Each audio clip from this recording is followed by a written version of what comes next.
This song is what Katy Perry attempted to do with Woman's World. It's not a woman's world.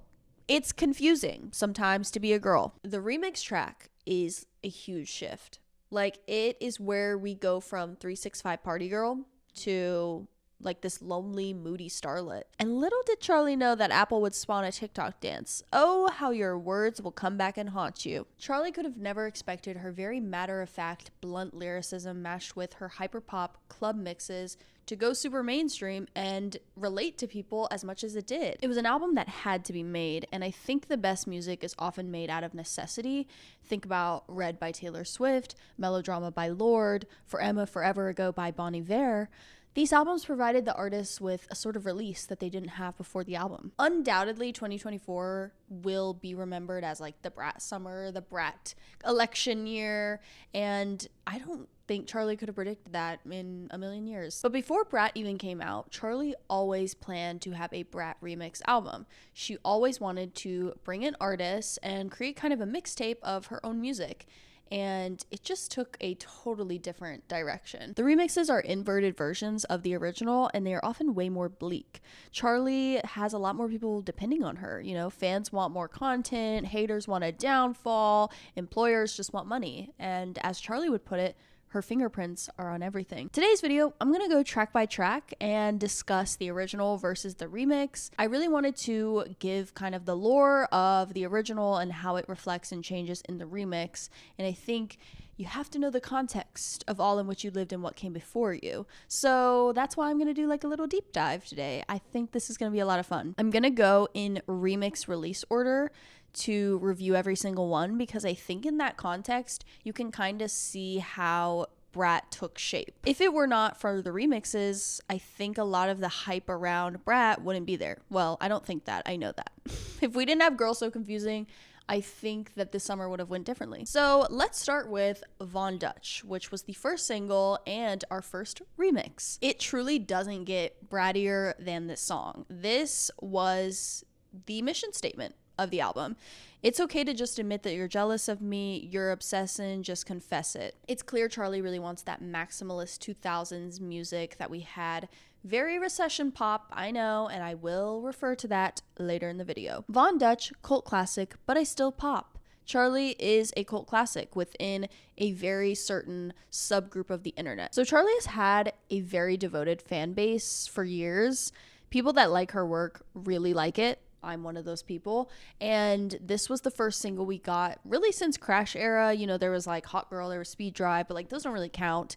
Crash era was a different Charli, but not as different as you might think, or she wants us to think. Now, Charli talks about the Crash album era, which was her 2022 sixth album or fifth album. I'm a bad journalist. But anyways, she tried to do the commercially appealing thing and like the very pop girl, sexy shtick, but it didn't really work. Now, I want to say that I think the way it didn't work was not accidental. I think the whole way Charli has framed the crash, kind of crashing down and burning, is calculated. Atlantic Records was really pushing for Charli, and they even had her do an SNL musical guest appearance. That's a pretty big deal in the music world. And when Crash didn't perform the way they wanted, Charli almost immediately started talking about how she was selling out to shut the label up. It was suddenly a concept album of this hypersexual pop star, and it wasn't really Charli. My theory is that if Crash had worked, we wouldn't really get this kind of sellout scapegoat that she's doing. This narrative just perfectly sets up Brat to be like, this is me. This is the authentically me Charli. And if this was the plan all along from Charli and Atlantic, to me, it doesn't really sour the experience. I think that Brat had an incredible impact, and I think the quality we received on Brat was way better than Crash and honestly any of her past work. And Crash was just one of the pop star iterations Charli has tried over the years. I think we got the winner in Charli's eyes. I really went off on a tangent, but I just really wanted to bring up the fact that this Crash versus Brat thing is just very interesting to me. Anyways, another thing you should know about Charli is that she's always down for a meme. She is the ultimate troll. The whole music video for Von Dutch is a spoof on the famous Taylor Momsen video where she's running from the paparazzi. Charli copies this by being chased around the airport with a camera. Charli's kicking it, she's punching it. It's just awesome. And it's a beautiful reference to a very specific online meme. And I love that. So 2 weeks after Von Dutch, we get the A.G. Cook and Addison Rae remix. At this moment in time, Addison Rae is like Charli's pupil. She's like her little baby pop star that she's birthing. It's Charli as mother. Mother is mothering. Addison Rae blew up in 2019 from TikTok, where she would do like cute little dances, and she was big with Charli D'Amelio and all them. I'm sure everyone knows this. And now she's moving into a pop music career. I think Addison really wants to be this kind of Paris Hilton type of socialite where she makes like kind of cute little music, but like she's really just like an it girl and she can just kind of do whatever she wants. And I think Charli encourages this because I think Charli misses that era where we just had like Paris Hilton types walking around. Like Lindsay Lohan had a singing career that like was fine but like wasn't that great, but it didn't matter because she was hot. Like I think that's what Addison Rae wants to do. And bitch, I wish I could do that too. I love that idea. I love how on the original she sings "Do That Little Dance, Without It You'd Be Nameless." It's like a dig at TikTokers, and then she brings Addison Rae, a TikToker, on the song. And little did Charli know that Apple would spawn a TikTok dance. Oh, how your words will come back and haunt you. Yeah, 360. We get our next remix, and it's Robyn and Young Lean. Robyn has been in the music industry for like 3 decades now. She had her debut album in 1995 with Robyn Is Here, and then she had a pretty big hit album in 2005 with just simply titled Robyn. Robyn came out at a time when critics were really viewing pop as frivolous and inauthentic, but Robyn was unique and experimental. Laura Snap said for The Guardian, "It made indie nerds lighten up." So good job, Robyn. Thank you, girl. This album actually contains the song Cobra Style, which Charli interpolates for the Barbie soundtrack with Speed Drive. It's all connected. Robyn is often cited as a inspiration to many and kind of the mother of this new dance pop that we got in the 2000s. And then you have Young Lean, who as a young kid started making music on the internet, and he was really the pioneer of SoundCloud rap. I remember listening to his album in 2013 when I think we were the same age. That's crazy to think he was like 14 putting out that music. And I remember being like, wait, this shit is so weird and different and emo. Let's get into it. Combining two pioneers of their genre in Charli's title seems very fitting. Whether you believe in manifestation or not, Charli's saying, I went my own way and I made it. And that's exactly what she did with this album. Another beautiful mission statement of Brat. This remix, a lot like the other ones we will discuss, have a lot of self-referential moments, which I think are cool. And then this song also just felt like a great way to honor Robyn as a huge influence to literally every pop girl you can think of now. When Lorde and Jack Antonoff played Liability on SNL, they put a framed photo of Robyn on the piano. It's a very weird and random way to tribute someone who's still alive. It's sweet, I guess. Anyways, speaking of Lorde, the story of Girl So Confusing is one for the history books. And I know I'm just preaching to the choir with this video, so I know you guys already know what it's all about. Charli and Lorde had a very similar timeline of rising to fame. When they debuted in 2013, both girls were putting out albums. Lorde's debut album, Pure Heroine, came with much commercial success and critical acclaim. And while maximalism was at a high, Lorde brought minimalism into pop music. Charli had success pulling in large numbers with these angsty radio anthems like I Love It in 2012 and then Boom Clap in 2014. So these two pop stars are basically debuting at the same time, and it didn't help that they both wore their hair in voluminous ways with heavy side parts. People say we're alike. They say we've got the same hair. For a while, Charli would get mistaken as Lorde. There's a very infamous interview where Charli is being asked, so what was it like to create Royals? I really love that song. One of my favorite songs that you have is Royals. Where did you get the inspiration for that? Royals came from, just me looking at how I'm from New Zealand, from a small town, and I'm not really part of that bougie lifestyle culture, so I thought I'd write a song about it. For years, Angels would joke with Charli saying, "I love you, Lord," and all these kinds of things. And Charli was a really good sport about it. She always enjoyed the joke. She didn't let herself become the butt of the joke, which I thought was really cool. The diamond in the face. I cut my teeth on wedding rings. We come back. I love your heroin. However, what we didn't know was that at the time when their debut was happening, this was actually pretty tough for Charli. She goes to say, "When Royals came out, I was super jealous of the success that the song got and that Ella got. You piece all this stuff together, like she had big hair, I had big hair, she wore black lipstick, I sometimes wore black lipstick, and you create these parallels and think, well, that could have been me. But it couldn't have been because we're completely different people. I wasn't making music that sounded anything like Royals. I think you just read what you want into it because you're feeling insecure about your own work." I think Charli handled it very maturely, the way that they were compared, because they are very, very different artists. For years, Lorde would never address this, and Charli would never really address it directly either.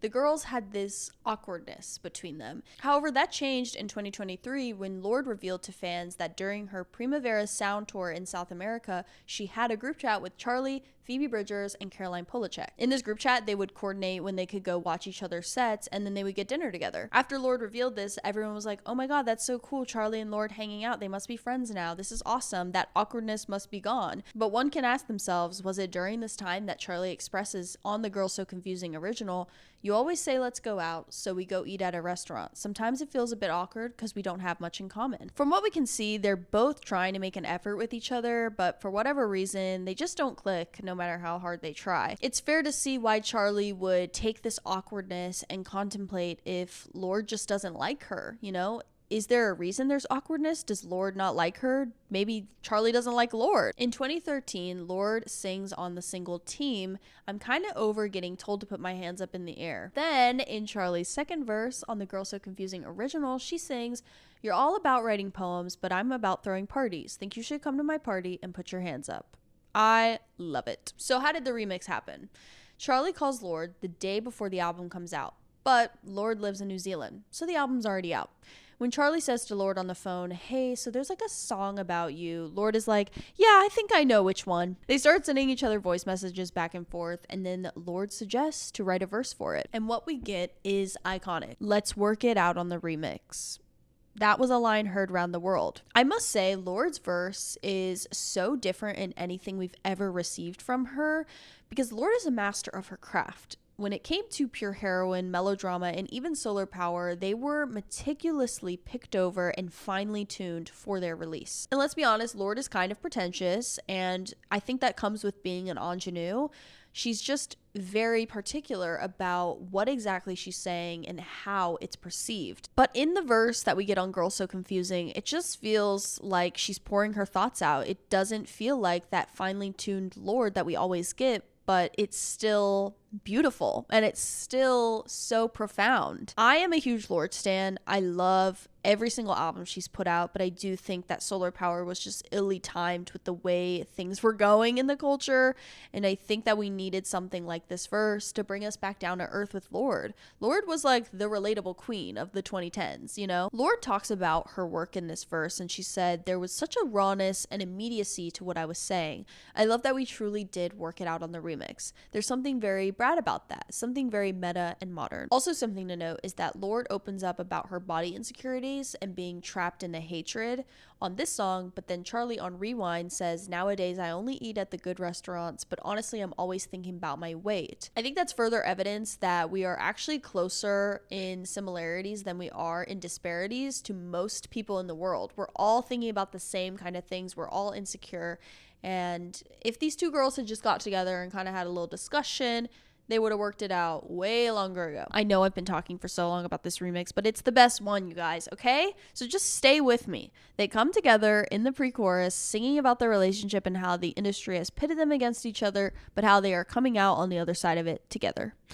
This song is what Katy Perry attempted to do with Woman's World. It's not a woman's world.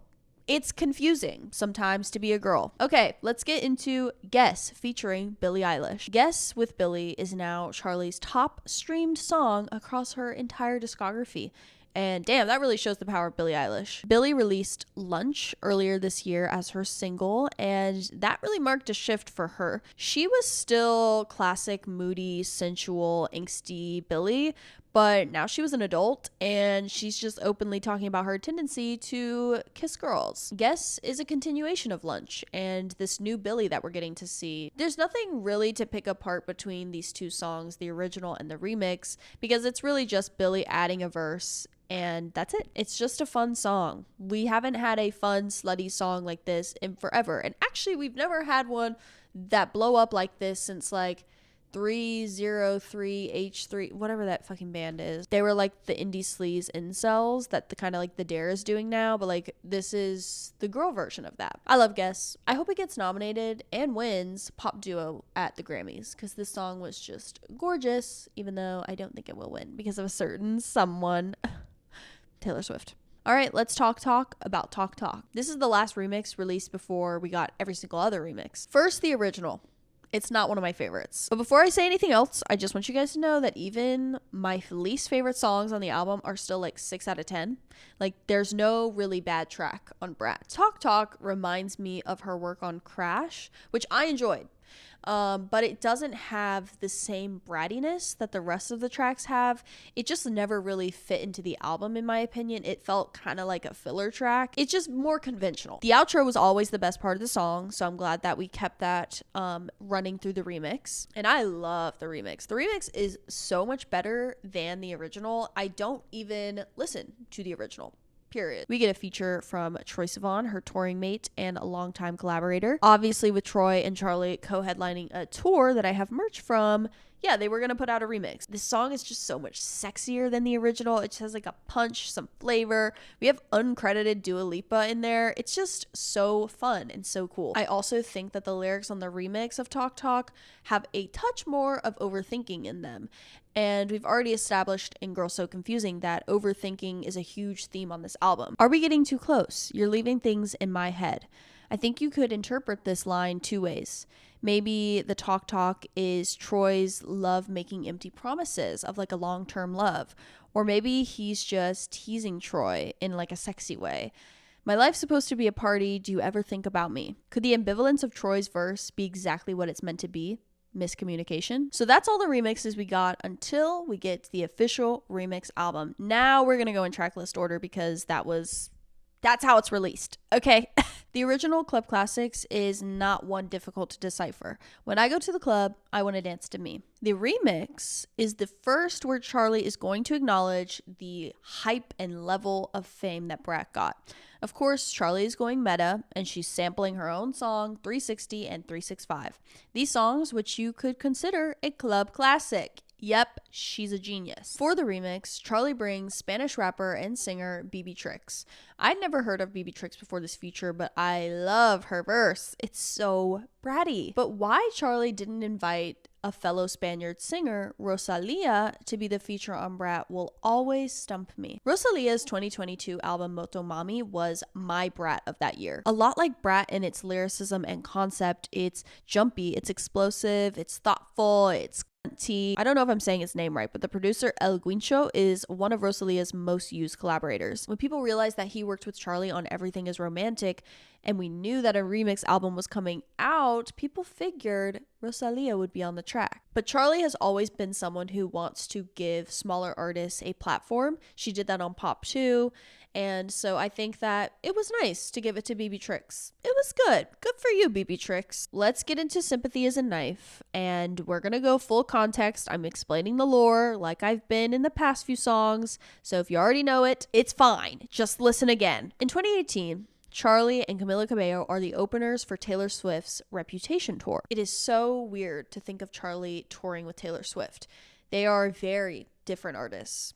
If we look at the timeline of Charli's career, she's only 3 years into doing the hyperpop genre switch she made from boom clap. The first Reputation tour date was May 8th, 2018. Pop 2 was released in December of 2017. Number One Angel was 2017 also. Vroom Vroom, the single, just that song, was released October 2015. And yet when she gets on the stage for the Reputation tour, half of her set list are songs before Vroom Vroom.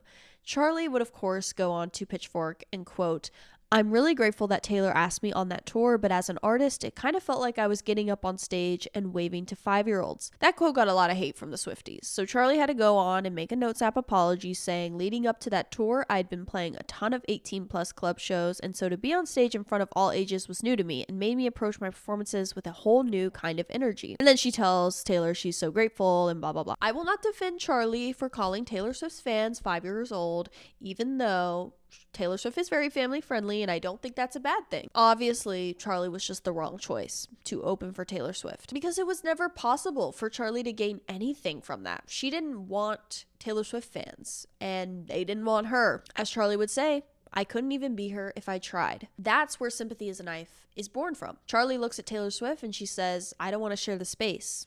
I don't want to force a smile. This one girl taps my insecurities. Charli's jealous, and it's not something she's proud of. It's just clearly how she feels. She wishes she could play the supportive friend or co-worker, but it's just not that simple for her. Charli asks herself, are these insecure thoughts real or not? An ongoing theme, as you can tell. Of course, I wanted Taylor Swift to be on the remix. She just released a whole album about the passionate and fleeting relationship she had with Matty Healy, which is referenced in the song. What a better way to wrap up the Tortured Poets Department era than to give a feature to Charli where they mention this relationship. But Charli would never do that because the world already revolves around Taylor Swift, and she doesn't need Charli. And Charli doesn't really need Taylor either. I just think it would have been cool. Charli's verse starts with saying, it's a knife when you know they're waiting for you to choke. It's a knife when a journalist does a misquote, which I think is a kind of self-referential line to the Pitchfork Taylor Swift thing. Then she says, it's a knife when a friend is suddenly stepping on your throat. It's a knife when your old friends hate your new friends. I think both these lines could be attributed to the falling out of Charli and fellow B-list alt-pop star Rina Sawayama. In August 2023, Charli unfollowed Rina on Instagram, which obviously means they're arch nemesis now. So Charli had to go on and give her statement saying, hey, we just had like a little personal thing, but like we cleared it up and it's all good. I know I'm really stretching it to find some kind of connection. It really could be about any other collaborator Charli has worked with, because she's worked with so many people. It could be just about some good old Judy down the street from Charli. The chorus sings, it's a knife when you're finally on top, because logically the next step is they want to see you fall to the bottom. This is the opposite of what the original song was about. Charli is at the top and now she knows what it's like. We get Ariana Grande for the feature, and I have very mixed feelings about this. Firstly, it's just very convenient that Ariana's doing a ton of Wicked promo and she's getting on the album that had like the green color, and it's just, yeah, that just feels very calculated to me, and it definitely feels like Ariana's team was like, please Charli, please let her be on this album. Ariana has been made to seem like a brat in the media, and I don't actually think she necessarily is, or I think it's very unfair the amount of hate she often gets. So I think that is an interesting point that could be brought to this song, but it wasn't brought to the song. She could have done so much more. She could have really went in and said, oh, y'all think I'm a homewrecker? It's a knife. Boom. But she didn't. She didn't. She played it safe. She sings, it's a knife when you're so pretty, they think you must be fake. It's a knife when they dissect your body on the front page. All of these things are true about Ariana. She has been dissected and torn apart for how she looks. But does she make an actual statement about it? No. She's just saying it's bad when they do that. That could be applied to anyone. And I don't like how Ariana is helping sing the chorus, but they kept it the same. When you're finally on top. Ariana's been on top of the pop music game for like years. She can't relate to Charli's newfound stardom that she's having. I think it would have been cooler if Ariana had made some kind of verse talking about how being at the top really sucks for years and years and years. But also, it's like, who wants to hear that? Girl, you're rich and famous. She ends her verse by saying, it's a knife when they won't believe you. Why should you explain? That's the best line that Ariana gives. It's great. It's perfect because it's so true. If you're somehow still in this video, you should get a snack, or drink some water, please. Let's get into I Might Say Something Stupid. The original I Might Say Something Stupid is sung over these like synthy keys, and the remix is on real keys. The original feels much more confined to me, but Matty and John Hopkins, is that his name? Wait, that's the university, right? Anyways, they do a good job of making the song like a bigger universe. Like maybe it's the reverb on the keys and the guitar and those small electronic flourishes, but I think it works really, really well. On the Apple Music Zane Lowe interview, Charli says, he's like my brother. I have endless amount of respect for him as a songwriter and a person.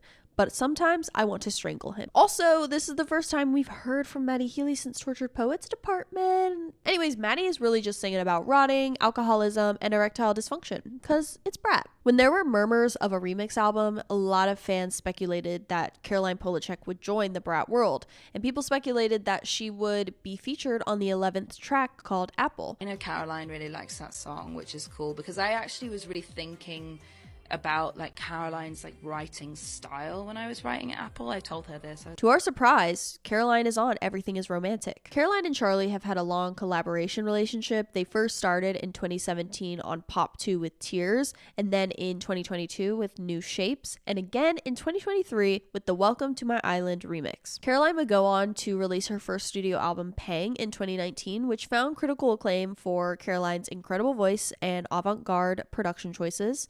I'd honestly love to make a deep dive into Caroline's music because she has a very interesting story, and then I think the music she makes is very unique. And I don't always like it. Like, there's a lot of times where I don't like a Caroline song, but I think it'd be really cool to talk about it. The original Everything is Romantic is a vignette of a vacation in Italy. Bad tattoos on leather tan skin, Jesus Christ on a plastic sign, early nights in white sheets with lace curtains, Capri in the distance. Everything Romantic is the 7th song on the track list, which actually puts it at the midpoint of the album.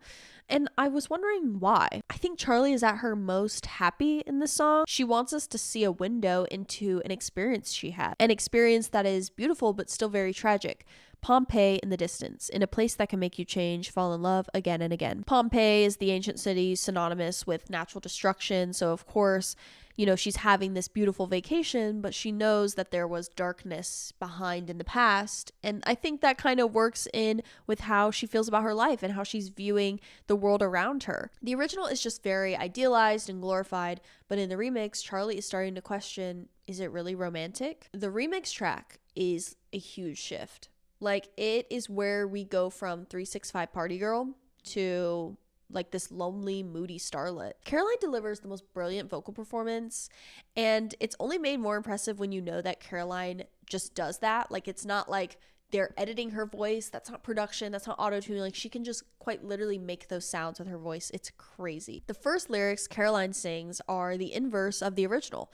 Immediately, it's a stark contrast. Walk to the studio, soaking wet. A cab tag on a bus stop sign. Catch a face in the window pane. Oh, what's up? It's me. That's mine. What? She gets a call from Charli, who's been on the road partying like a rock star, and Charli begins the conversation asking her friend Caroline, hey girl, I need your advice. I think I need your advice. I'm thinking about work all the time. Caroline replies, it's like you're living the dream, but you're not living your life. Which, this one line is really the antithesis of the entire song. Charli has always been an artist who wants to be in complete control of her music. So when she says she's being smothered by logistics, need my fingerprints on everything, it sounds like Charli isn't great at letting other people handle things, delegating tasks. It seems like she just wants to have a say in everything. And there's nothing wrong with that, but that can be so exhausting. And I'm sure it's making other parts of her life feel stunted, She says, trying to feed my relationship, am I playing back time? Everything's still romantic, right? And Caroline sings church bells in the distance instead of Pompeii in the distance. This is obviously a little reference to how Charli and George have had to stop furthering their relationship, stop thinking about marriage or kids because Charli is blowing up. I love that little simple little nugget that only people within the context can understand. In the lead single, Von Dutch, Charli would sing, I'm just living that life.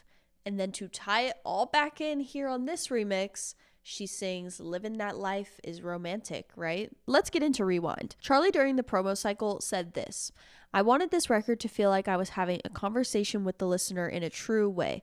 I could say that to you in the back of a cab on the way to the club. The original Rewind really exemplifies that idea. She's really just telling it like it is.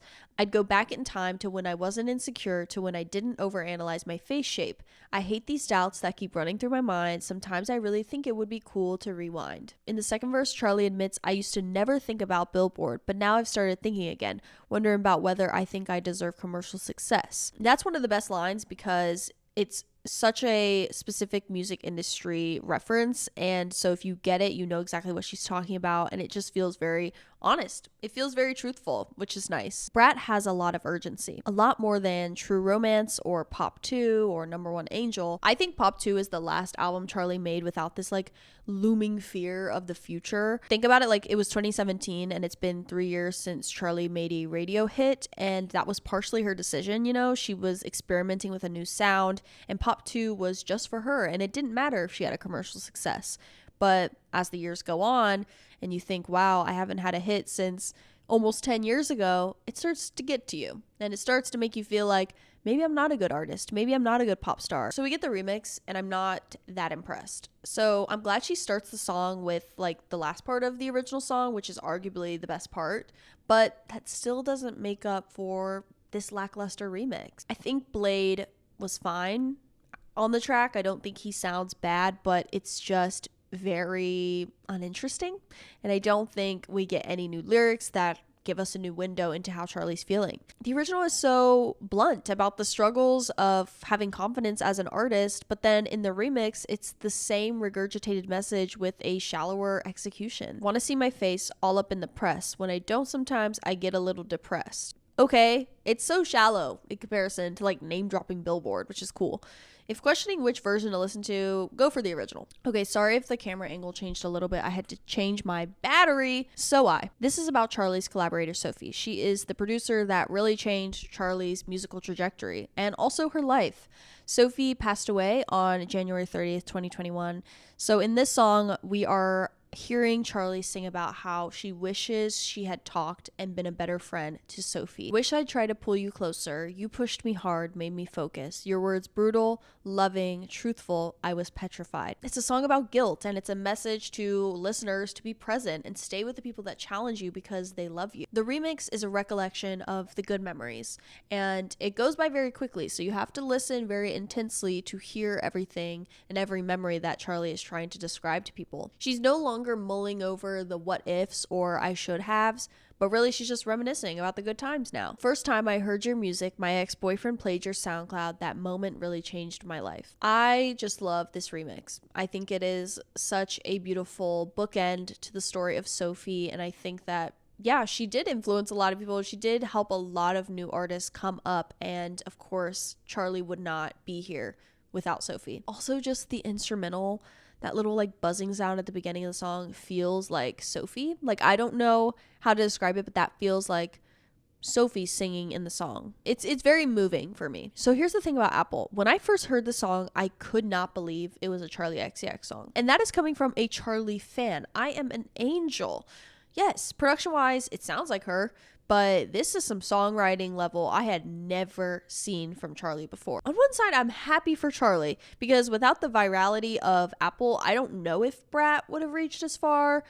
On the other side, I hate it because it's one of the best songs lyrically on the album. I know I'm being a snob when I say this, but I hate that this song turned into just TikTok dance brain rot. I hate it. I hate it. The silver lining is that for once, a trendy dance is not backed by some like soulless TikTok cash grab song, but like an actually well-written song. I would say most people doing the dance are not listening to the lyrics. So let's go into the lyrics and why I think they are incredible. I guess the apple don't fall far from the tree. Because I've been looking at you so long, now I only see me. Charli, as an adult, is realizing how similar she is to her parents, the good and the bad. As a kid, you might observe a weird behavior by your parents and think, I'll never do that. And then as you grow up, you start to realize those habits might have been passed down to you. I guess the apple could turn yellow or green. A Genius contributor said that this is referring to the parents. One parent is yellow, one is green, and Charli could become more like one than the other. The way I interpret it, though, is that it's more like Charli can decide which apple she wants to be. Maybe her parents are both red apples and she'll become something else. Or the apple will just turn yellow or green without her choice. I think the apple's rotten right to the core, from all the things passed down from all the apples coming before. This rotten core she has, it's not her parents' fault. It's centuries old. It's intergenerational trauma. The remix is now a soft indie pop song with the Japanese house, and I think it's cute. I feel like it's aimed more at a romantic partner than familial relations now, which makes me like the remix less. I think Charli didn't want the Apple remix to outshine the original, so she went with a safe option. I think it would have been cool to choose Japanese Breakfast because the lead singer Michelle Zauner wrote a memoir called Crying in H Mart, which literally just details the tumultuous relationship between her and her Korean mother. Michelle has mused about her mother in her musical work in Japanese Breakfast before, so it wouldn't be unknown territory for for her to write a verse for Apple. Say she didn't even write a new verse and she just goes in and sings it the way that the Japanese house did, I still think I would have liked it better. I'm gonna say it again. Michelle doesn't need Charli. Charli doesn't need Michelle. I just think that would have been a cooler collab. Somehow while doing this video, I forgot to mention the song Back to Back. So I'm inserting myself now here, a different day, talking about the song. When it comes to the original for Back to Back, it's a very whatever song to me. I think that it's just very repetitive and doesn't really give us anything. So for me, the remix is way better. I've been listening to the remix actually a lot. I love Tinashe's verse on it. It's just so fun, so bratty, of course. I think the remix is obviously like way better. I think the feature of Tinashe is really cool, just given Charli and hers history. Charli will sing Cause We Made Boom Clap, Made 'Em Get Too On, which are songs that came out in 2014, which were hits for their career and helped propel them into like this kind of mainstream success. When Tinashe sings Didn't Come Out of Nowhere, You Been Sleeping on Me, I'm bored, I tear up that part. I think that this verse is really good, really catchy. I really like the song way better with a feature, and the way she remixed it, it's just a better song. Isn't that crazy? Still not one of my favorites. I'm sorry that this portion is short. I'm sorry if you love this song. It's crazy to me that this came out with Club Classics as like the B-side, because like I just feel like there's so many other better songs on the album, but maybe they thought this would be like a commercial hit, like the original one. I don't know. Interesting to me. Let's discuss Mean Girls. Let's first discuss the original because I just find it to be weird and I don't like it. Charli sings about this girl who is all coquettish and worships Lana Del Rey, hedonistic with the gravel draw and dead eyes. These are good lyrics. They're very visual, but it's just feels like the song's intention is to be posted on TikTok or like Instagram, and it's just very cringe to me. Also, if you don't know this about the song, it might change your opinion more than anything I could say. So the song is about a woman named Dasha Nekrasova. I hope I said that correctly. You might have seen her in an interview in 2018 with an InfoWars reporter where she was dressed like a Japanese schoolgirl, and she was coined the nickname Sailor Socialism. In 2018, she started the podcast Red Scare. It's an American political and cultural commentary podcast.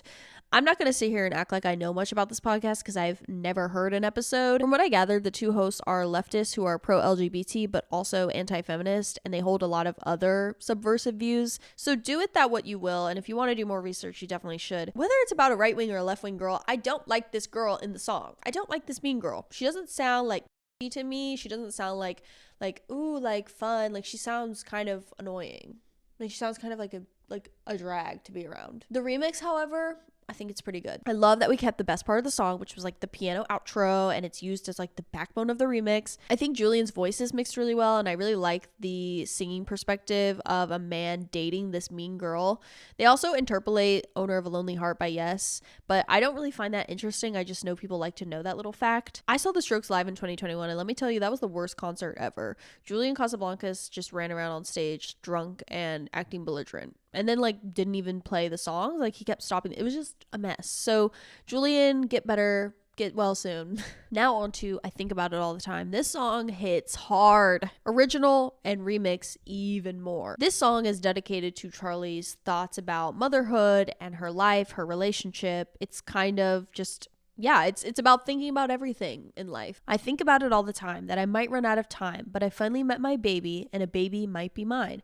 Because maybe one day I might. If I don't run out of time, would it give my life a new purpose? The song is very straightforward and needs no analysis. It's a confessional. When we get the remix with Bon Iver, the production automatically sounds like a different world, because Bon Iver is very good at contributing this like yearning feeling. Like it only can be described as yearning. I'll take your silences, fix them for customs, the signals make motion. What I got from it was like he's taking the sweet nothings and he's repurposing them and normalizing the mixed signals. I also read the signals make motion and you're asking when did it get so hard as Charli getting all these green lights in her career but unable to process or handle how to balance her personal life. The first verse of the remix is way more brutal than the original. I'm exactly the same, but I'm older now, and I've got even more stress on my body. You don't hear many women mention aging in a song because it's just not very glamorous to sing about. So we had a conversation on the way home. Should I stop my birth control? Because my career still feels small in the existential scheme of it all. This remix really wrecked me. It's strikingly beautiful, powerful. It's a definite standout for all the remixes. The original album closer, 365, and yes, she is a club classic. The 365 remix features Shy Girl, who is a fellow hyperpop girl, and also the opening act for the Sweat Tour. When charli has her first entrance on the Sweat Tour, it's actually charli and Shy, and they open with this remix. So I went to my tour date before the remix was officially out, and for that reason, every time I listen to it, it just now reminds me of seeing charli for the first time on stage. I didn't think charli could keep delivering another good remix of this song, but she did. So now we have like 360, 365, Club Classics, and 365 the remix. We have so much content of those songs. It's crazy how much she could mine from those songs, and none of them are bad.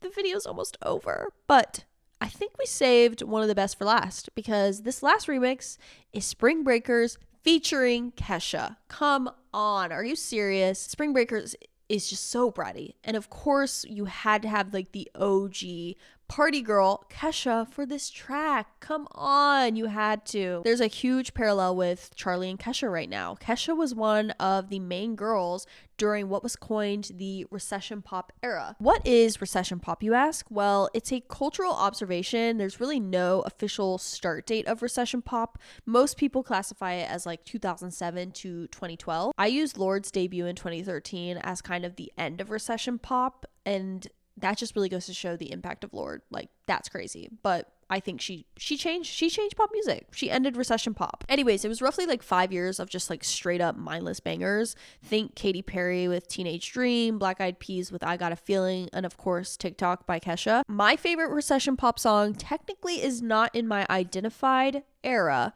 because it came out in 2014, but it's Pitbull and Neo's Time of My Life. In that song, they sing, I know my rent was going to be late about a week ago, but I got just enough to get up in this club and have a good time before my time is up. Damn, I've used mission statement like 5 times in this video, but that was the mission statement of recession pop. And no, we are not in a recession currently, technically, but our economy and our country just overall is just not doing great. Did you guys know that? So we have our new recession pop girlies, which are Charli, Sabrina, and Chapel. All this to say, it's very full circle to have Kesha on this track, because I think her performance is just so fun. Wish they could be the OG, but they not. Yeah, me and Charli, we the party girl gods. My favorite part is Kesha's second verse. The flow is crazy. I'ma thank me, I'ma thank God, you know I got that kind of reputation. I just love it. It's so freaking good. I love this album. I love the original album. I love the remix album. But what are the best and worst remixes? Well, the best are Girl So Confusing, Everything Is Romantic, So and I Think About It All the Time. The worst ones are Rewind and I Might Say Something Stupid. The remixes that I'm listening to the most are Girl So Confusing, Talk Talk, and Everything Is Romantic, because I'm listening to those 3 over the original. That's how I know the remix is better for me personally. The only song where I feel like the original and the remix are equal, Club Classics. That one, you could listen to either one and it's amazing. And I know that's probably unpopular. A lot of people think Club Classics is whatever. It's fine. I disagree. It's an amazing, amazing song. And that remix is crazy. I love it. Wow, this is a really long video. I don't think I've ever done a video this long in my entire life. So I would love it if you guys could like this video or comment, subscribe, whatever you want to do. I would be surprised if anyone's even still watching. But if you are, hey! Thank you guys so much for watching, and I'll see you in my next one. Bye!